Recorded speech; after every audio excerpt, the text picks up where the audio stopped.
Jésus-Christ ne nous a jamais demandé de célébrer sa naissance, mais sa mort et sa résurrection. Il a dit, faites ceci en mémoire de moi. Mais aujourd'hui, les hommes sont enfermés dans une cellule invisible, la prison de l'ignorance. Quand on parle de Pâques, ils pensent au chocolat, au lapin, aux cloches, aux poules. Ils ont oublié l'agneau de Dieu cloué sur la croix pour notre salut. Ils ont remplacé le sang de l'agneau par des sucreries, des traditions humaines. Tu entendras même des chrétiens dire, ah, c'est la Pâque, n'oublie pas de m'amener le chocolat, au lieu de remémorer la mort et la résurrection de Jésus. C'est là où tout a commencé. C'est là où nous avons été réconciliés avec Dieu. C'est là où la vie chrétienne commence. Mais où est passé le vrai sens de la Pâque? Oh, cette fois-ci, Dieu va libérer quelqu'un de l'esprit de la prison de l'ignorance.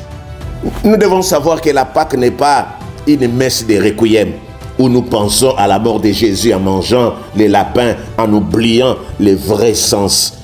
Aujourd'hui, quand nous lisons de la parole de Dieu, le seul moment, la seule date que Jésus nous a donnée, vu son importance, c'est la Pâque.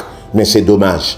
C'est dommage parce que aujourd'hui, l'ennemi a récupéré même le sens même de cette fête. Mais aujourd'hui, nous allons célébrer cette Pâque différemment. Parce que c'est là où les vraies choses commencent. C'est là où nous avons été réconciliés avec Dieu. C'est là où nous avons récupéré le royaume que Adam avait donné au diable.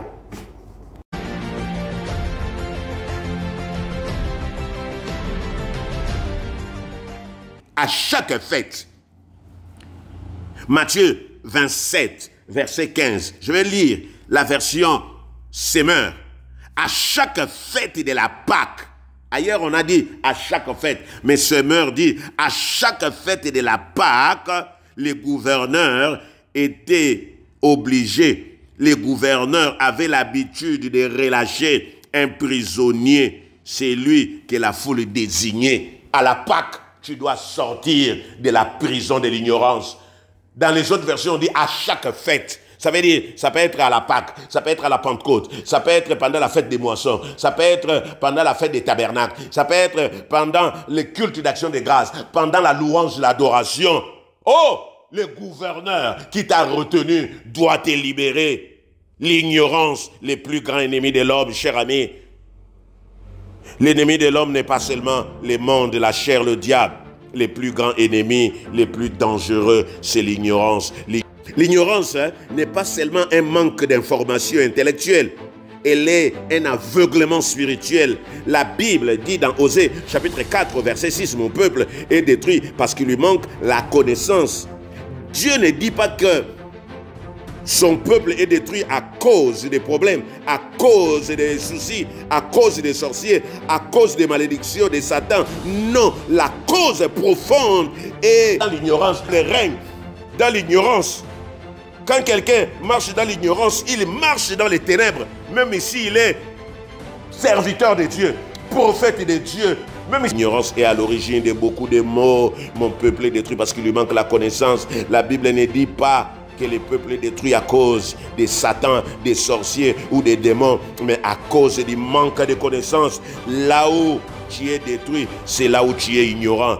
Il y a des situations dans lesquelles tu n'as pas besoin de prière, tu n'as pas besoin de jeûner.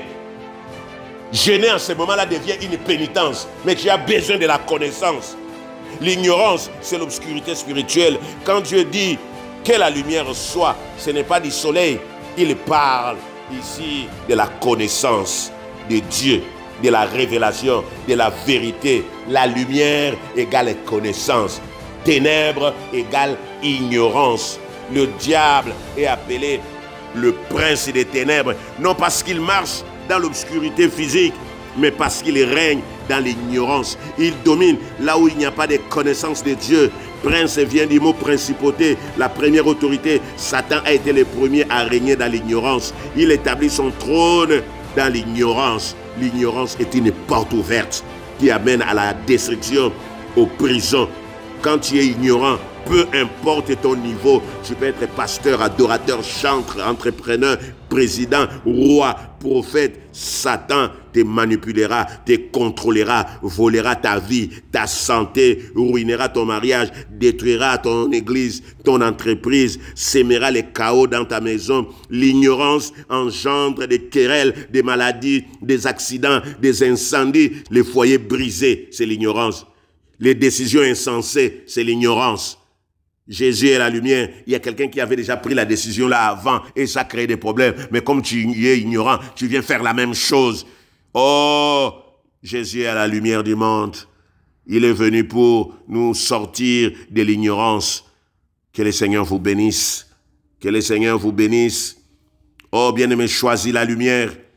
Choisis la lumière. Choisis la lumière. Médite la parole. Comprends la vie là.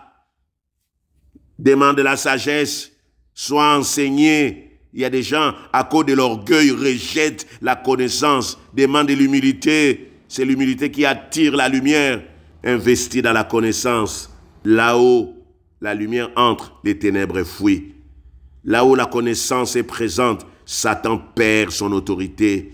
Le verset de Osée nous montre que chaque domaine où nous manquons de connaissances devient un domaine réservé à Satan, où nous sommes vulnérables. Oh, l'ignorance, c'est la vraie obscurité. Écoutez, quand le Seigneur crée, dans Genèse chapitre 1, créons l'homme à notre image, au verset 3 du chapitre 1, le Seigneur a parlé de quoi? De la connaissance. Que la lumière soit. Pourtant, Dieu n'a pas dit, n'a pas demandé à ce que le soleil, les étoiles, non, ce n'est pas la lumière du jour que nous voyons. Mais Dieu voulait seulement dire, maintenant que dans le monde, que les gens aient la connaissance, qu'ils aient la révélation. La lumière représente la vérité, la sagesse. Jésus, il est la lumière du monde. Les ténèbres, elles, représentent l'ignorance. La lumière, lui, dans les ténèbres. Donc, il n'y a que la connaissance qui peut éclairer là où il y a l'obscurité. La lumière, lui, dans les ténèbres, et les ténèbres ne l'ont point reçu. Le vrai problème, comme Osée, chapitre 4, verset 6, la Bible dit, mon peuple est détruit parce qu'il lui manque la connaissance. À partir du verset 1, Osée commence à expliquer les problèmes qu'il a trouvés, les mensonges, la rapine, les tueries, la destruction. Bien, mais avec l'ignorance, une personne peut mourir. Là où toi tu es allé rentrer dans ces mariages, c'est l'ignorance. Cet homme, tous ceux qui viennent en mariage là-bas, toutes les femmes qui viennent là-bas meurent. Tu dis non, je l'aime, tu vas mourir. Il y a des gens aujourd'hui qui sont malades à cause de l'ignorance. Et tu passes seulement, tout le monde pense que tu es en bonne santé. Or, à l'intérieur, tout est déjà détruit. Et bien aimé dans le Seigneur, tu tombes. C'est là où on va chercher les sorciers. C'est l'oncle qui a fait ça, c'est sa mère. Or, la personne ne connaissait même pas son état de santé, mais marchait, était en bonne santé. L'ignorance. Vous allez voir la personne en train de boire les jus, en train de boire les sodas, en train de manger tout ce qui est gâteau, sucrerie, tout ce qui est viennoiserie, chocolaterie, en train de consommer. Or, la personne ignore que dans sa famille, il y a la prédisposition. Comme les maladies cardiaques, le diabète, l'hypertension. Mais la personne ne fait que consommer. Mais ne sait même pas que dans la famille, il y a cette maladie. L'ignorance et le diable. Longtemps, j'ai vécu dans l'ignorance. Père éternel, je te demande pardon. Parce que je n'ai pas cherché la lumière. Je n'ai pas cherché la vérité. Saint-Esprit, donne-moi la vérité. Apprends-moi à vivre dans la vérité. Saint-Esprit, j'ai besoin de la liberté, de la victoire, mais il n'y a que la vérité qui peut m'affranchir. Merci Dieu Tout-Puissant. Merci les dieux de bonté. Merci Seigneur pour la parole. Merci pour ta bonté. Je renonce à l'ignorance. Je renonce aux destructions. Tout ce que l'ignorance a engendré dans mes rêves, dans ma vie de tous les jours. Je refuse l'ignorance. Au nom de Jésus, Saint-Esprit, donne-moi la connaissance. Saint-Esprit, apprends-moi la connaissance. Apprends-moi à aimer la méditation de la parole de Dieu, à lire, à écouter les autres serviteurs de Dieu. Parce que je me limite seulement à écouter l'homme de Dieu de mon ministère, qui est aussi limité, qui me limite à son niveau. Or, je dois aller au-delà de ses limites. Merci Dieu, au nom de Jésus. Oh, Amen.